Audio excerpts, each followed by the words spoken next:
Thank you for being here, Mr. Secretary. Let me ask you a startup question. Do you know the number one cause of preventable death in America today? The number one cause? Well, I know what the number one cause of deaths is in this country. I'm not sure what you're talking about. I'm talking about tobacco.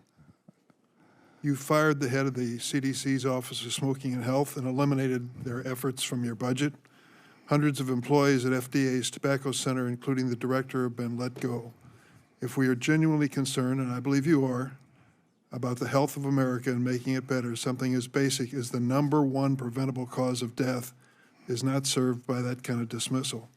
Let me take you to another issue that I think is personal to me in a way.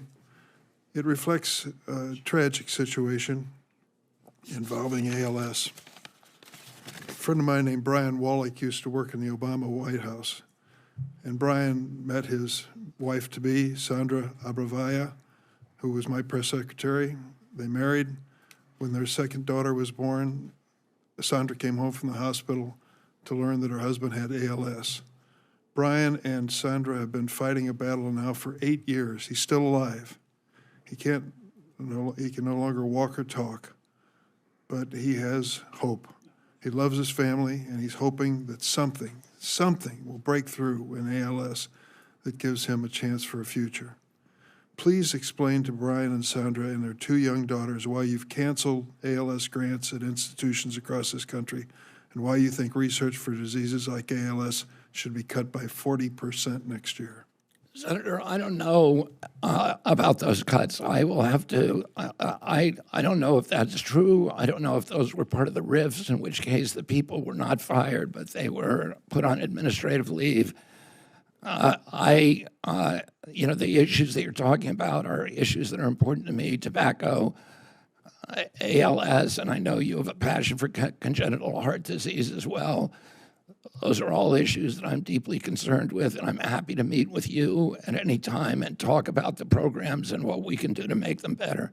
Of course, you're welcome, and I think the conversation is important.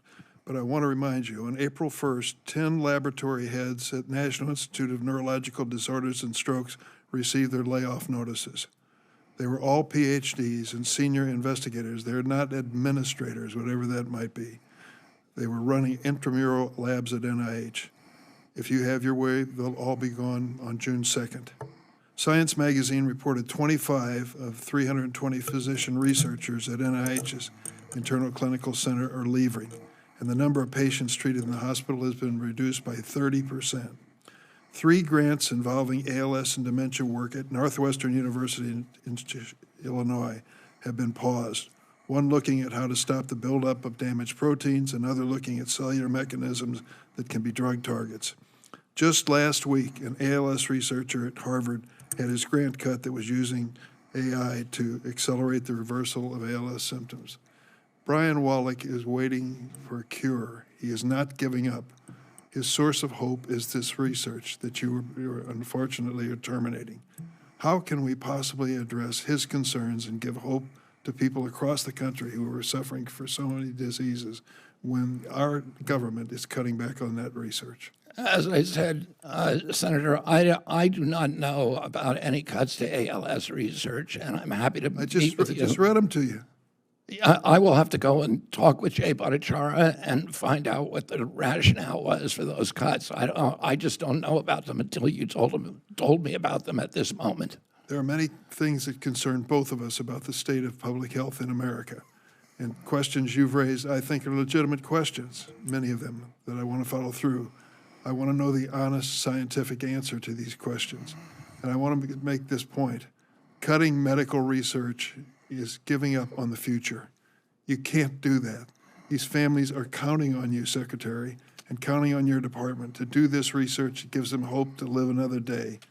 Just turning out the lights and saying you're doing it in the name of efficiency or DOGE or whatever it is no consolation to these families that are struggling. Thank you, Madam Chair. Senator Moran. Thank you, Chairman. Secretary, welcome.